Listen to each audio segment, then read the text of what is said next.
Hello, I want to welcome everyone to another fantastic edition of Inside America's Minds. Today I have with us Lesley Hooper, founder and owner of Pure Hopes. Lesley, thanks so much for the privilege of having you on the show.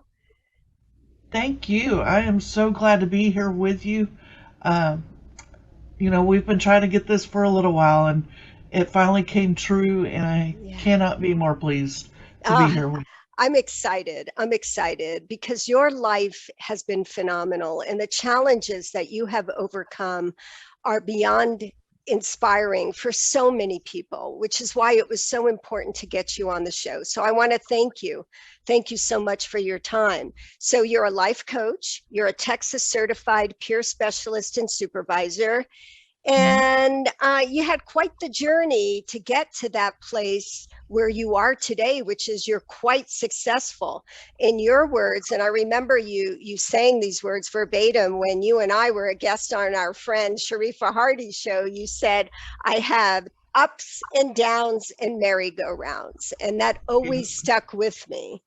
So tell us a little bit about Pure Hopes. So, Peer Hopes, we are an organization that does peer to peer. Don't really want to call it counseling, but most people do. Okay. Um, it's support. It's meeting with somebody who's been there where you are, and moving forward with them to a road of recovery with mental health and substance abuse. So we can sit there and truly relate to an individual and remind them also that recovery is not linear, but that it is ups and downs and merry-go-rounds, and that life is that way for a reason. That's how you know you're living life. If it was just straightforward flatline, you're not living. You So know, but what always has amazed me about your story, and just not only us meeting on Sharifa's show, but just reading about you and what you've gone through. I mean, it's remarkable to me because I see people all day long. I see patients, clients all day long, and the stories I hear are phenomenal. But yours in particular is a story of hope, perseverance. You've had multiple inpatient psychiatric admissions. You've mhm, had history, and stop me if I miss providing any information that's not accurate, but you've had multiple psychiatric clinical treatment since you could remember, multiple yeah. suicide attempts, multiple medication over the years.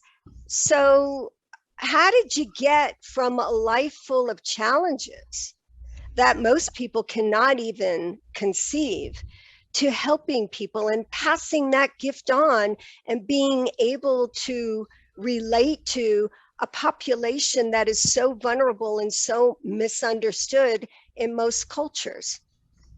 Well, I actually managed to get connected to somebody else who's a peer specialist like me, and they showed me that there was hope, that I didn't have to just survive life, but that I could actually be fulfilled with life. And they showed me how all that negative things that I went through, all those suicide attempts, all those abusive stories of the past, that all of that could end up helping somebody else and could become my strengths instead of my weaknesses, and showed me how to become a not just a survivor but a thriver in life. Mm, And so it okay. was somebody else giving me hope and saying they believe in me that now allows me to believe in me. And they actually told me, I remember sitting there in the office one day and wanting to give up again, wanting to just not feel the pain inside. And they said, do you believe that I believe in you and that you can do Wow. this? Say that And I said, again. What did that individual, a mentor, obviously say to you? they Do you said, believe? do you believe that I believe in you? And Mhm. at that time, I believed they believed in me. I just didn't believe in me. And so I hung on to the fact that they did for so long, till I could start believing in me. I want to go back to your childhood. I Mhm. want to talk about your beginning, the first memory you had that you were different, that you didn't see or feel or think life the way the average individual would, that most people would. Go ahead and talk to us a little bit about young Lesley. So, um, I was adopted, so I thought that that was what was different about me. Later, I would find out no, that was just one little piece of the puzzle. Um, when I was about 6 or 7, um, extremely sad all the time. Was probably already experiencing depression, just didn't know what that was because at that age you don't know language like that. I just knew that anything would make me cry, and I didn't want to be around anymore. I thought I was a burden to everybody. I thought that, um, where everybody else was happy, I was completely sad and completely alone feeling. At And the I age of couldn't, 6, you felt this yeah, way and thought this way. So, not, first of all, how old were you when you were adopted? I was a newborn. I was A only 3 months newborn. old. Okay. Yeah. And so at the age of 6, when I'm assuming you were entering kindergarten, hmm you had these thoughts that you didn't be around anymore. How are those thoughts and feelings for a child at the age of 6? They're scary. They're scary. And then you don't want to tell anybody because they're, in my mind, I didn't want to tell anybody because I didn't think that they would believe me, that they wouldn't see this as real. In fact, I remember telling one of my parents about having these thoughts and being this sad, and they were like, "You'll get over it. It it's not a permanent thing, or it's not real, and Okay. you can't really feel that way." And I did. I absolutely felt that way. And How did you think about ending your life at 6 years old or leaving the planet, so to say? What thoughts would a 6 year old have? Like, did you um, have a plan? And these are questions yeah. people ask me, and I'm going right to the source because this information is so precious. Go ahead. So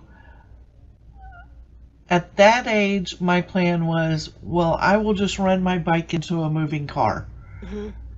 you know, or let's see how long I can keep underneath water because we had a swimming pool before I quit breathing. Um, it wasn't as drastic as it got through the years as the Okay. older me got older. Um, but from 6 to 12, it was just little things. What could I do that would cause me not to be around anymore? And me not being around, in some ways, it was death. And in other ways, it was, well, I'll be in a hospital and I'll be out of whatever is causing this pain. I'll be somewhere else. Hmm. So, And your it, parents, I would imagine, didn't quite know what to do. no, they didn't. They didn't.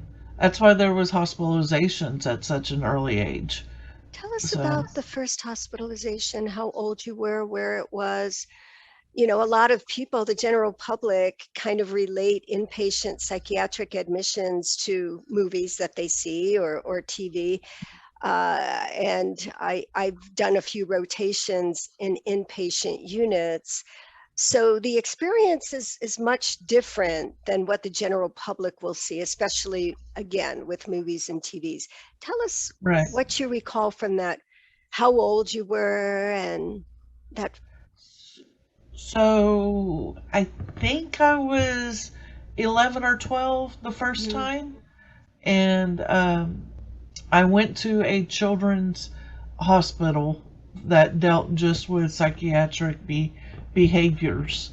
And I remember being there and being scared to death. Yeah. I just knew that I didn't want to come back to that place because it was very structured, Hmm. and it didn't feel like I could be open and talk about what was going on with me. And so I learned very quickly what to say to get out of there. I would start watching what the people that were getting to leave were doing, Ah, and okay. I would mimic that so that way I could get out of there because I hated it. Um, What and was I the think reason for the admission at 11 years old? Was it a suicide another attempt? suicide attempt. Yeah. Another suicide attempt. So there had been previous suicide attempts prior to the first inpatient hospitalization. hmm God love you. And how did you attempt suicide? How did you attempt to end your life? At that time, I stole one of my dad's guns. And what happened? Um, well, the one I stole actually ended up being a broken gun, and I didn't know it.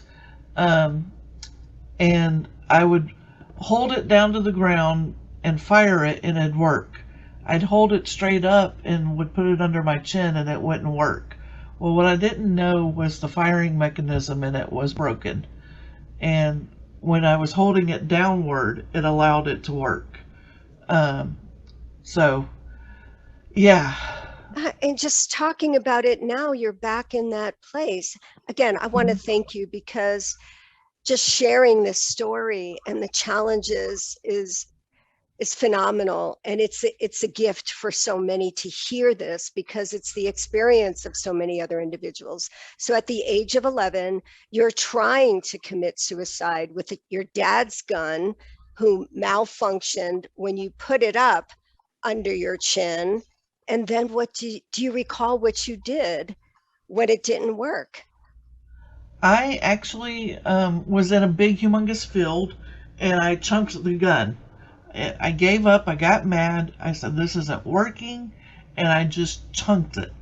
Well, somebody saw me do that. I What don't does know chunked it whose. mean? Educate me on that. Threw it. Okay, Threw you it. threw it. Okay. Yeah. Is that a Texas term? It is. It is. Okay. When you chunk something, you're throwing it. Okay. So, but yeah, so I threw it away from me in anger, and somebody must have seen at some point something that I was doing, because a little bit later my dad showed up, um, and a little bit later somebody else. Um, I don't really remember quite right, but I know my dad showed up. He took me home, and he got his gun back somehow. I don't know if somebody went and got it for him or if he went back to the field or what. But, the strange part about it is the family didn't talk about what was going on with me. So They, you were raised in a family, like many people are, where emotion or situations with an emotional intensity or any kind of behavior that's a little outside of the norm or a lot, it's just not spoken about. So there was no exactly. processing of emotion. And it doesn't mean that parents don't love you, but it just means that's the subculture in which you were raised. So Yeah. the event happens, you're home, dad gets his gun back, and then what happens? Then, through the advice of a preacher, I was taken to the uh, children's home for evaluation, and they decided I needed to stay for inpatient care for a little while. Was it a Um, children's home or a children's hospital or both? so both. So the agency actually is does behavioral health. It's an adoption agency Oh, wow. and a couple other things, but it was a Christian. They call it a children's home, Okay. and so um, it was interesting. I Mm. I remember just wanting out. I didn't want to be there. I didn't understand while I was there. So you didn't because understand that it was because you tried to hurt yourself? no, I didn't. Okay, why did you think that your parents put you there? I thought it was to get rid of me. Okay, that's what a lot of young people feel. Okay, Yeah. yeah. So I felt it was to get rid of me, and as as I was there, um, there was things that happened in the house that I wanted to talk about, and I would try to talk about, but I guess people just didn't want to hear it. I don't know. Like my dad had anger issues, and I would try to explain what he was like when he was angry, and I would get shut down. Hmm. So anything that was emotional that I was trying to work through, when I did try to work through it, I was shut down. So I Uh, learned to start watching the behavior of others that were getting to leave. And so I would put those behaviors in place and pretend like I was okay so I could get out of there because they weren't listening anyways. were you punished for what trying to hurt yourself from dad for taking the gun? I don't remember. Okay, I know I was yelled at. okay. Oh, I'm sure your folks were Yeah. were upset and very concerned. How long were you in the children's home the first time? That time was almost a month. Oh my gosh. Yeah. Wow. And was everything, they weren't available to talk about the things that you wanted to talk about? What else went on? Um, there would be different groups. Hmm. There was schooling because I was school age. So, um, which I didn't like school anyways. Uh, Okay. so I didn't connect there. I really wasn't connecting with the other kids that were there. I thought I was different from even them. Um, In what way, Lesley? well, most of them were what coming from what I thought were traditional abusive houses. Okay. So your dad had anger issues, but would you say you were abused or Looking back now, it was a very thin line that sometimes he probably crossed. okay. Did he love you? Oh, yes. Did you love Oh, him? yes. Oh, yes, I do. And mom? Oh, yeah. Okay. So, So you're there a month and then you're released. What happens then? so then I go back home, I go back to church, I go back to my normal school, and nobody knew where I was. So that was kind of thankful that Okay. nobody knew because I was ashamed for being there. And I didn't know that that's what I was feeling was shame.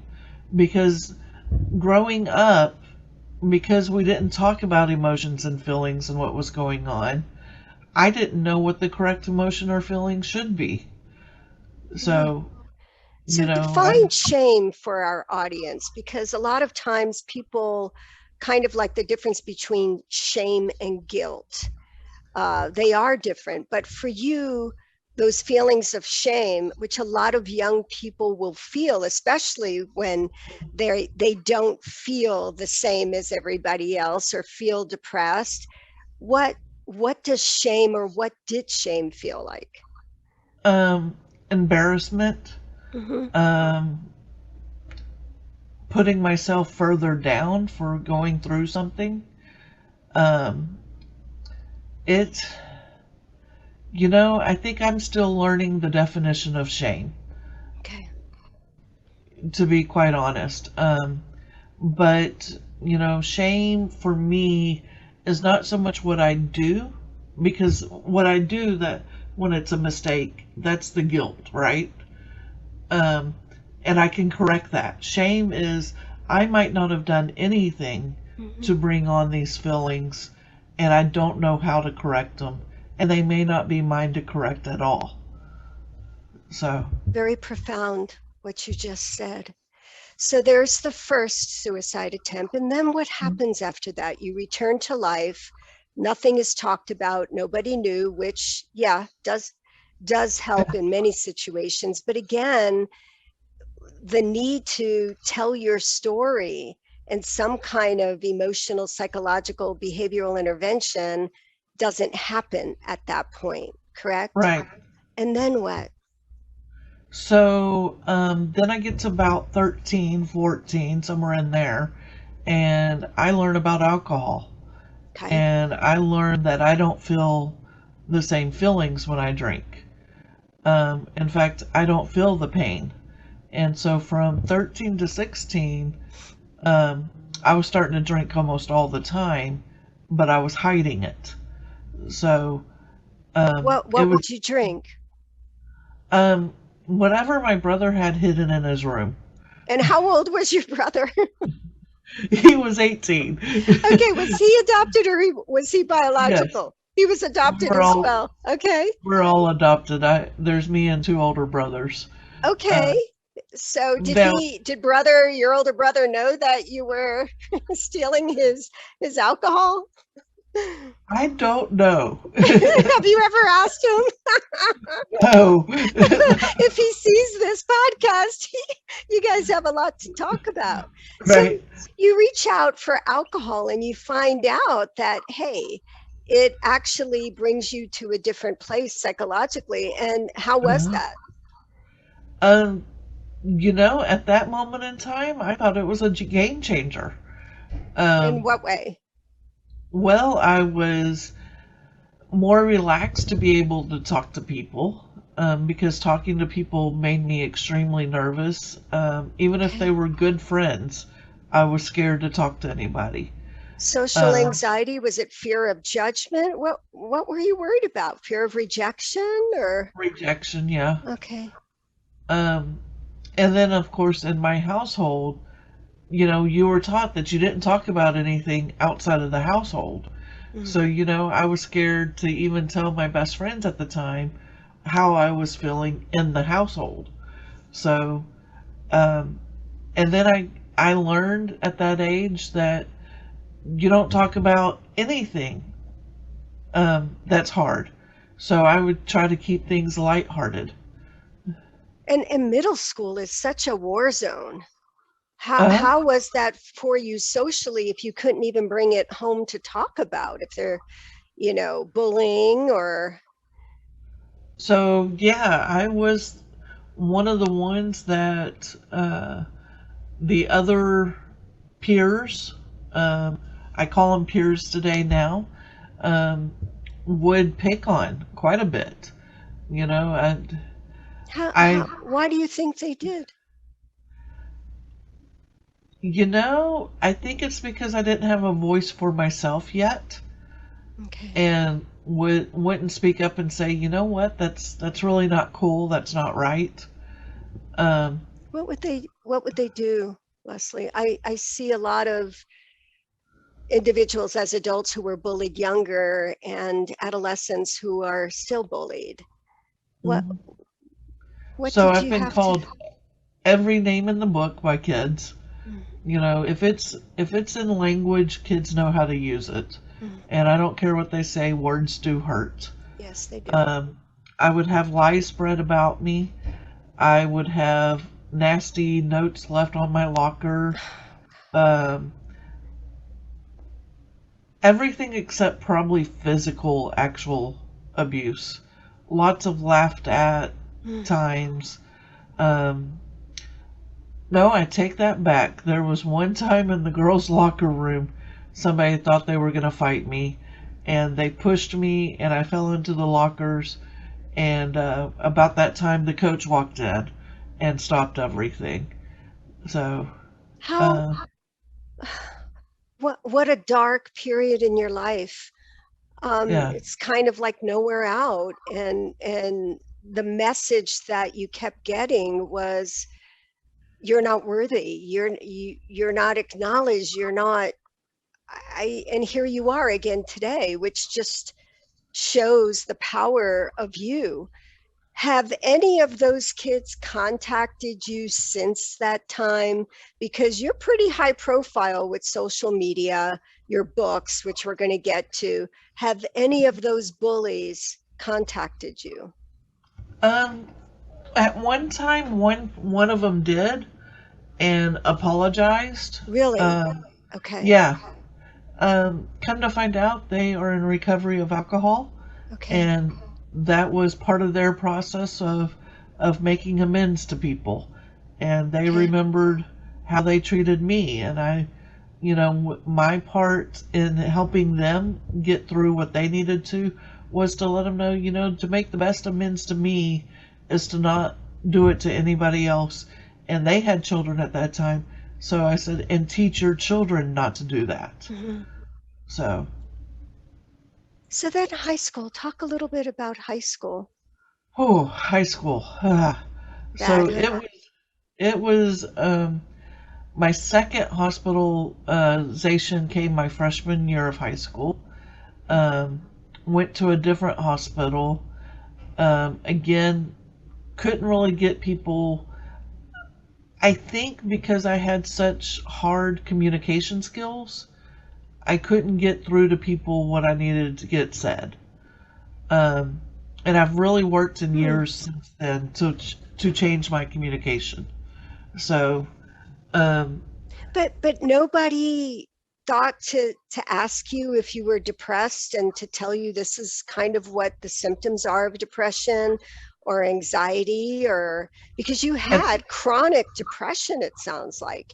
It yeah, was probably innate, something that you were most likely genetically, brought forward in addition to an environment in which you grew up, especially school brings out a lot of any predisposition, I think, for a lot of mental illnesses like depression and anxiety and panic. And is it okay that I use the word mental illness with you? I want to make sure that I don't offend you in any way.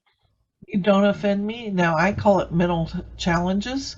I call Um, it usually mental vulnerability, but nobody understands me when I say that. So mental I do. challenges. Okay. I know you Yeah. do.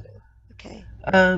When I was that freshman in high school, again, trying to explain what's going on in my mind, I really did not know how.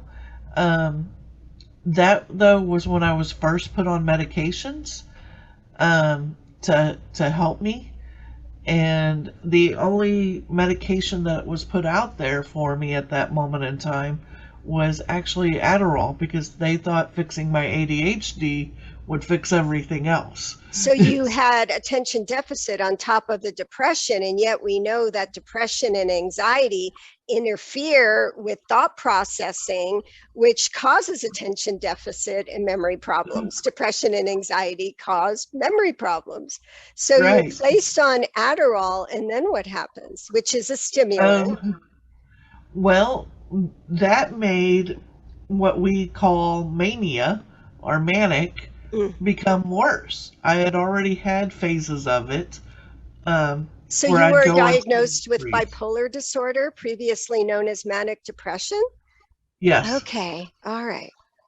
So because I would have spending sprees even at that age, and I would steal to get money to do those spending sprees. And um, and at that age, I liked the feeling of that high, for lack of a better term, that I got when I did steal. Mhm. And so I had those episodes, but I had more so the sadness and uh, depression than I did the manic. So now they call it bipolar something else, and can't keep up There's with it yeah, all. there's so many different specifiers too, Yeah. with the bipolar disorder. So you would get the high stealing things. Were you ever caught stealing? Oh yes, I was. Okay. Yes, you say it kind of matter of fact. What kind of things would you steal? Let's see. I stole a radio from Target one day.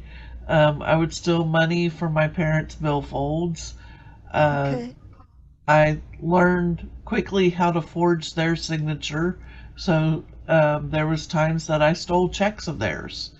Um, But I got you to know, tell you, I have people who have disclosed to me that they've done the same thing, but they don't mhm, have bipolar disorder. But yeah, so, growing up, I mean, uh, I've heard quite a few stories about different types of behaviors, but with the bipolar, was it that impulse to get that high of stealing and spending? yeah, there was an Okay. impulse for that, and there was a thought process that went through my head also. And that thought Okay. process was, I'm not going to get caught. I can do anything in the world. I'm invincible. And if I do get caught, who cares? Hmm. You know? So it wasn't just, oh, I think I'm going to go steal something. It was, I'm not going to get caught. This will be good. I'll go get that money and then I'll go get what I want. And, it was just this whole thought process that things were a lot better than what they were. Okay. Let's go back to high school. And I wanted to, before we go there, in your words, now I'm walking the road of dreams and recovery for over 5 years without mind altering substances besides my meds, without suicide attempts or being hospitalized. Hmm. Okay. So, high school, High school, I would try running away from home. I would try different types of suicide attempts, like, um, like pill overdose, running my car into a wall, okay. uh, What do you, because I didn't want to hurt somebody else. So I decided to go forward where the road curves and just hit the wall. Um, so you were thinking about it as you're going for it, and tell uh, me what you're feeling and thinking to the best of your recollection at those moments that you're taking the pills or racing the car into a wall. What's going on? so some of it was that guilty feeling of the behavior that I was showing with the stilling and whatnot. Some of it was everybody will be better off if I'm not around Okay. because I'm causing so much pain. If I'm hurting this much, then I must be hurting others that much too. It was, I'm completely alone. Who's going to care if I'm gone? Nobody's Mm, going to notice. Um, so it's always been several different thoughts, but it all boiled down to, I'm going to be gone and others will just get over and move forward in life and be happy. And I'll be somewhere. I don't know where that somewhere is, but I'll be somewhere and maybe this pain will be gone too. when you say this pain will be gone, can you describe that pain? Complete emptiness inside me that it's really hard to describe. I know. That's But why I'm asking you, because people, it is hard to describe. It's hard to quantify an emotion or a thought or make it tangible. If it were a so, color, what color would it be? black Black. Okay. or blue, Blue. more, that so deep dark blue that it's almost black. Mm, You know, okay. it's a void inside you. It's nothing that you watch on TV can make you smile. It's hugging somebody and wanting to cry right away. It's just a moment of long lasting Mm. torture in your head because you know that you ought to be laughing at the movie on the TV, but all you can think about is the fact that every muscle in your body aches. And it's a feeling, and it's not that they actually ache. It's as if your whole body is consumed with this sadness. It's consumed with the pain that's inside you. Thank you for that. You're And a welcome. lot of people don't realize that depression hurts. Yeah. There's the physicality to it that it actually sends messages to the body.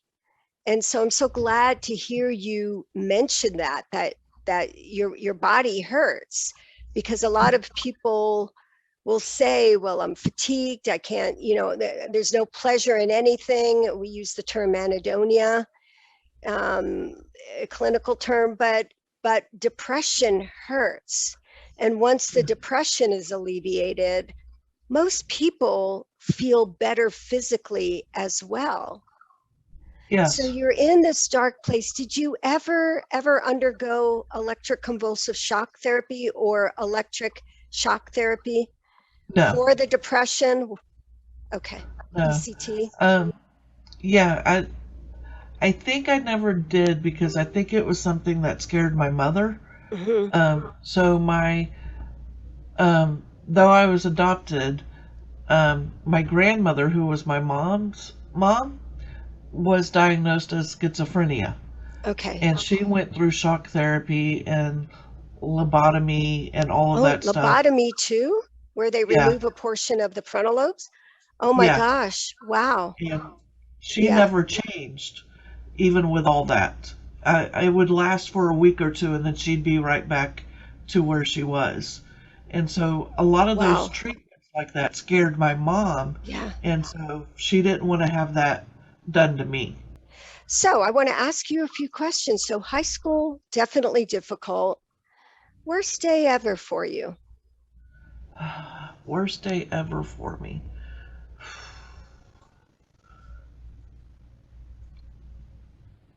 Well, there's three that are up for a tie.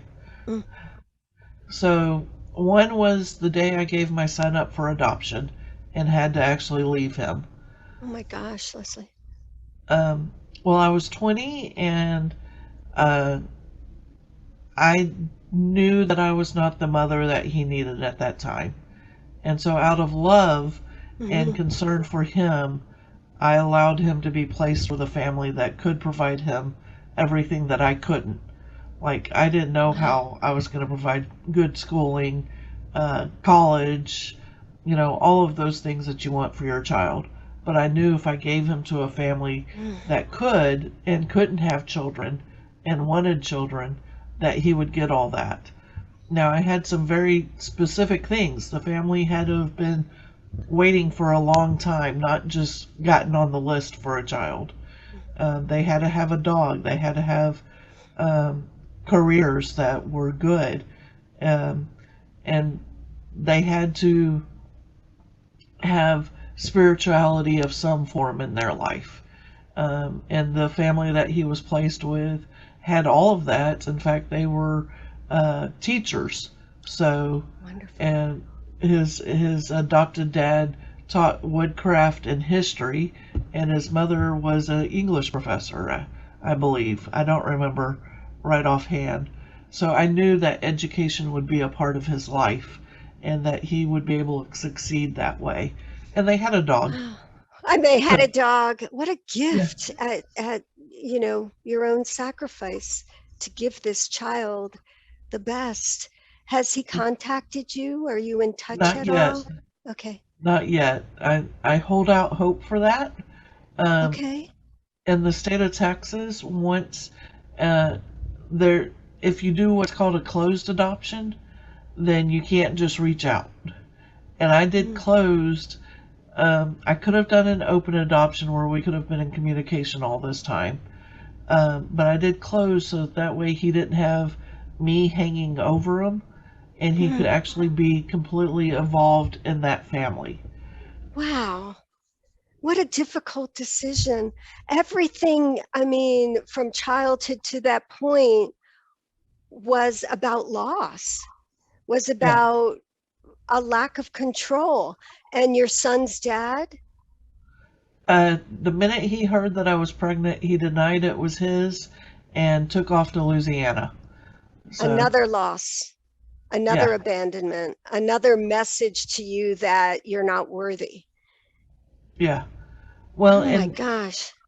That wasn't too hard of one because he was also a one night stand. It Okay. wasn't supposed to go anywhere. Lesley, I'm hugging you right now. Oh, thank you. So your best day ever. Best day over. Again, the birth of my son.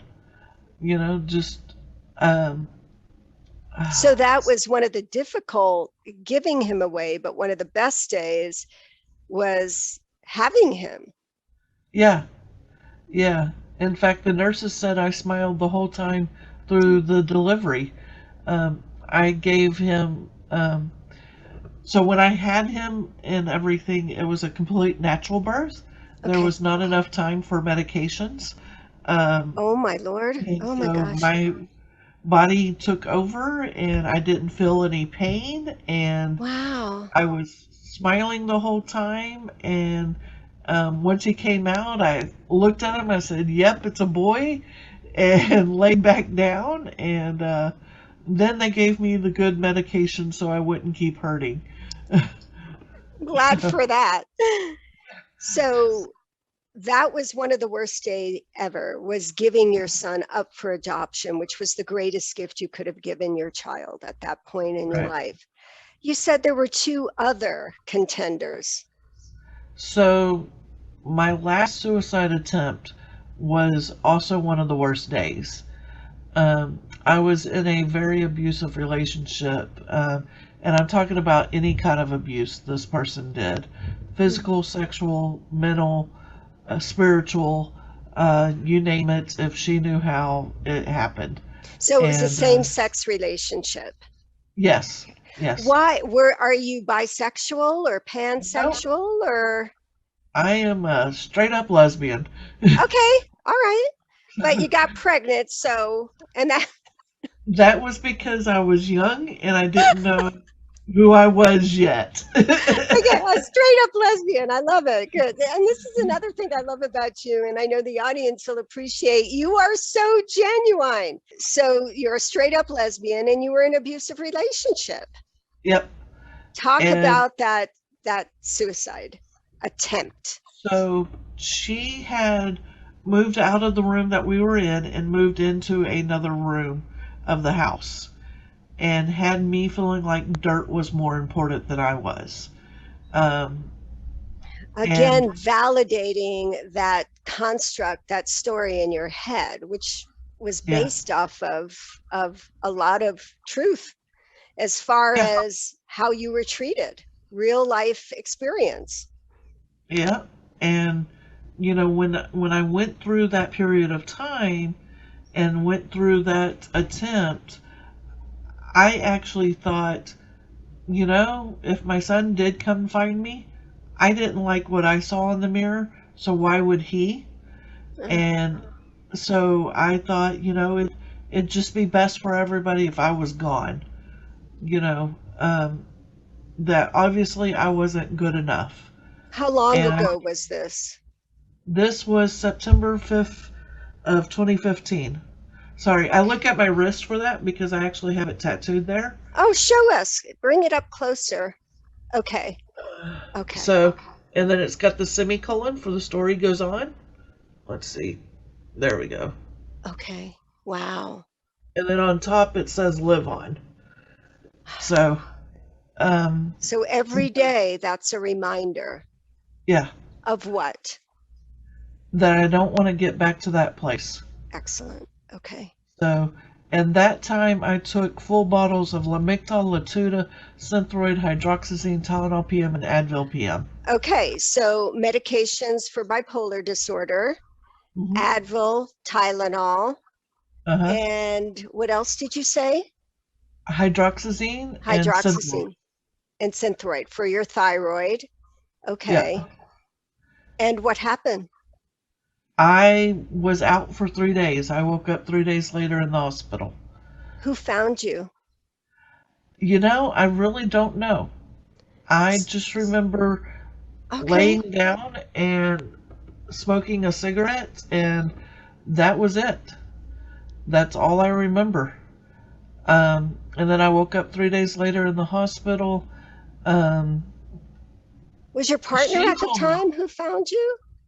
I'm guessing, she told me that I walked into the room that she was in and said, I think I made a mistake, and told her what I did. But I Okay. don't remember doing that. Do you talk with Uh, her now? no, no, Okay. we So have it no was an connection now. okay, but it was an abusive relationship. Yeah. And she Okay. actually, the second day after I was awake, came into the room and broke up with me and said I was too crazy for her. Um, Once Now, again, oh my gosh, the message is your whole life. yep, she was also a active person of substance abuse, Mm. um, and she blamed me for that. So she was drinking 24/7, smoking pot, and then found out she was using meth, Oh, and wow. blamed me for the use of all of that, Okay. and said she Which had to you go. know was that's her accountability. Right, right. So you wake up So in I'm the not hospital. now. Yeah, yeah. But So I heartache stayed after heartache, and where are your levels with trust with the world at this point? With at that time. I people? had none. Okay. I had none at that time. Today, I have a whole lot more than I did. I'm still very guarded at times Of course. with somebody new, but then there's times that I'm not, So and your saving grace, when did things turn around and change after such it was challenges? then. It was then that suicide attempt. So, um, so amazingly, some things happened. First off, physically, I stayed in a hospital for a week. Okay. In a physical hospital, not a mental health one. A medical That's what I floor, mean. general A med? medical floor. Okay. Yeah. While they tested everything, because here's the strange part of the story. All those meds should have killed me. All those meds should have destroyed systems in my body. But I came out, the heart murmur I'd had since birth was gone, Oh my and nobody could gosh. understand. My kidney levels were perfect, my liver levels were perfect, and they had always been off a little bit. It was as if my body had a jump start and said, we're rebooting completely back to My where it's supposed gosh. to be. So that was a sign right there that Hmm. obviously I have to be here for a reason. And uh, the next 2 weeks was at a mental health hospital. Now, at that time, when I woke up, I was completely angry that I woke up. And I wasn't ready yet for recovery. Um, and I wasn't ready when I was in the hospital. I, again, said what needed to be said to get out of there as quick as I could. Um, so 3 weeks that I was in a hospital. I get out of the hospital and didn't have a place to live at that time, so I stayed in a hotel room for a week till I found somewhere to live. Luckily, my job that I had in sales was still there for me. So, So you weren't quite ready for recovery when you woke up. And I hear that from a lot of people. I was so mad that I survived. mhm. And then how did it all come together? How did So, change happen?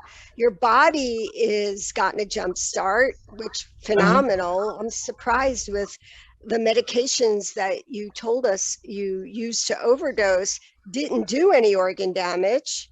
If yeah, anything, it looks like they reverse things. So we could say, yeah, yeah, you are a bit of an anomaly. And yeah. then what happened? So, about 3 weeks after I got out of the hospital, I went to my first doctor appointment with my new doctor A and psychiatrist or a primary psychiatrist. psychiatrist? Okay. Yeah, because I was set up, I had to have a psychiatrist appointment to be able to leave the hospital. Okay. And so I set that up. I went to that appointment, and this doctor was the best. Dr. Williams sat me down and he said, okay, here's what diagnoses I see in the chart. Let's go over them. And we went over every diagnosis. He got rid of some because he was like, I don't see that in you. Do you mind sharing the diagnoses if you're comfortable? Yeah, so I am diagnosed with bipolar, major depressive, ADHD, and PTSD. Post-traumatic stress? Okay. Yes, Disorder. which kind of makes sense after all this Oh, time. absolutely. I would say absolutely. I think what most people don't realize that a majority of post-traumatic stress happens as we are growing up with experiences with peers, family, just social events. So, okay. Yes. So Dr. William goes over things with you, and it sounds like he takes an interest in you. Yeah.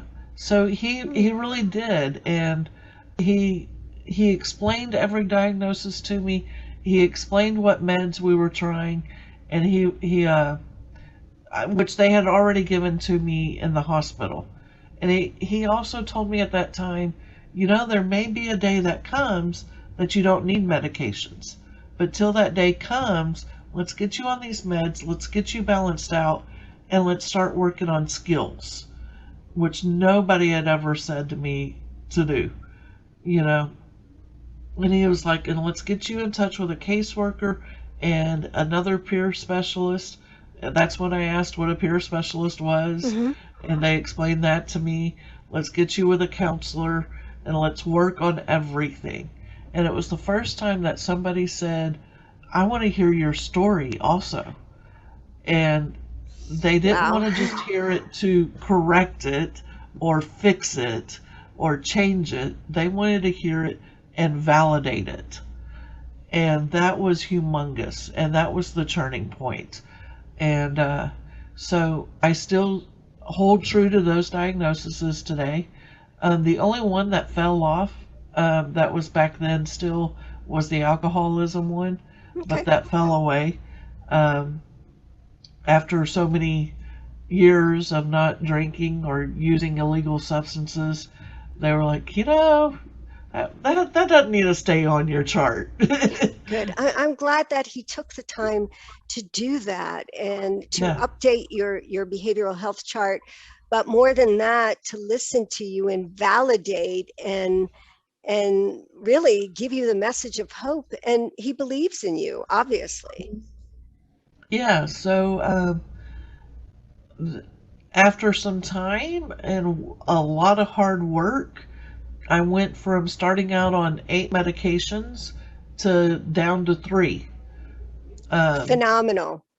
yeah, And I am with the same philosophy as Dr. Williams that these medications aren't necessarily forever, they're for now.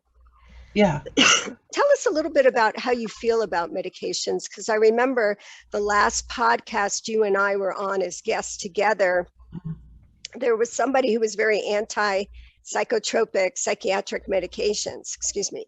yeah. Oh, no problem. Yeah, so I strongly believe that if they didn't help, they wouldn't be around.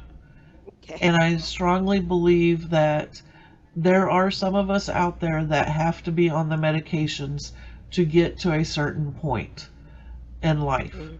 to learn the skills. I always preach pills don't teach skills, people do, but pills will help you through till you have the skills that you need. What would you say was the one element that kept you going?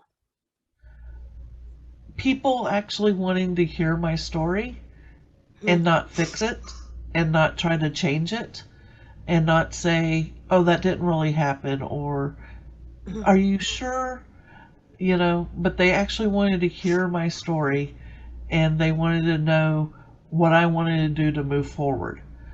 And, a lot of times when you get in with a counselor or whatnot, they're wanting to hear the past so that way you can overcome the past.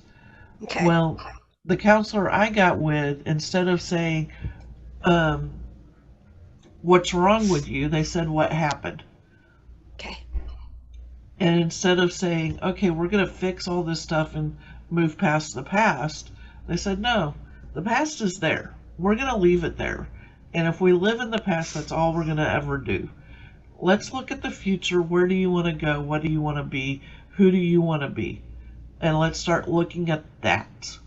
and let's start working on those goals. And at the And same time, though, you understand how your past has affected your life. And even today, with the post traumatic stress, I'm sure that yeah, certain things will trigger you that are yeah, neurobiologically encoded, those emotional experiences and that trauma. But you understand that now. yeah. So, I definitely learned through the last 6 years because it's a learning process that never Mm-hmm. stops. It's an educational process that doesn't stop. For me.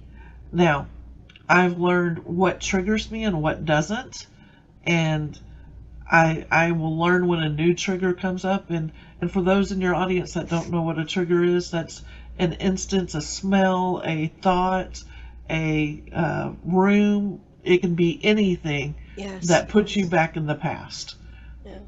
or brings on that sadness or that anxiety, nervousness or whatever. So, sorry, I'm always trying to educate people because No, it I doesn't. think this is great. I should have defined a trigger because that is one of the things when at least the first or second session with individuals, that's one of their assignments I give them. We need to identify the triggers. You need to stop and think in the history of your life. And today, the triggers that set you off, causing the anxiety, the depression, the anger, the panic. Right. Okay. Have you seen since the pandemic an increase in the need for mental health services in this country? Absolutely. And I think there was always a need, and probably always as high of a need Yeah, as ever. And the pandemic just made us open our eyes in it and be yeah, awake to it and see yeah. that, oh, we really need to do something different. And the work you do, tell us a little bit more about that. And then I want to talk about your books, ups and downs and merry-go-rounds, your websites, and where people can get a hold of you and learn more Uh, about you and learn from you. so the work that we do is all that experience you just heard about. I use that to help somebody who might have gone through it too. You know, I will tell you, we're not all in the same boat, but we are in the same storm. Oh, And say that again. That's so powerful. we're not all in the same boat, but we're in the same storm. And if my boat can be a towboat for you at times, then let it be a towboat. You know, You're so incredible. that's my whole being is so that way somebody else doesn't have to feel alone, and that they can feel validated too. So One word to describe yourself, Lesley. One to word. describe myself, Hmm. experienced. Experienced. I love it. Website, books. Where can So people my find you? my website is purehopes.com, In the as you back see there. in the Okay. background. Um, and it's pure hopes because we're all peers, and hope because that's what we want to bring is hope to you. And so you can go on there, you can contact me through that, or you can contact me, Lesley, Lesley, at purehopes.com. Say that Uh, again. Lesley. Lesley, yep, at purehopes.com. Um, Okay. and you can also go on to Amazon and look up a girl named Yo-Yo, The Ups and Downs and Merry-Go-Rounds of Life. A Yo-Yo girl used to be named my nickname. YoYo. Wow. Say, I interrupted you. Go ahead. That was my nickname growing up, was Yo-Yo, because my emotions yo-yoed all over the place. Who gave you that And nickname? an old German lady, she was my manager at Wendy's, and Oh my gosh. she said, "Which one of you yo-yos wants to go on break?" And I said, "I do." And she said, "You know what? That fits you." And she started calling me that the rest of my time with her, and other friends picked up on it and started calling me that. Have you Now, ever signed a book and given it to this manager? Thanked her for no, that? she's passed away since then. Oh, okay. I'm So sure she's I would watching love over to. you. Yeah. So And moving forward, what happens next for you in your incredible journey? whew, moving forward, um, one of the things that this past month has taught me, there's not enough resources for those that are grieving any form of loss, whether that be a loss of a loved one, a pet, a job, whatever it is. There, you think that there's a lot of help out there, but I learned the last month looking for it for myself, as my father passed away last month. Yeah.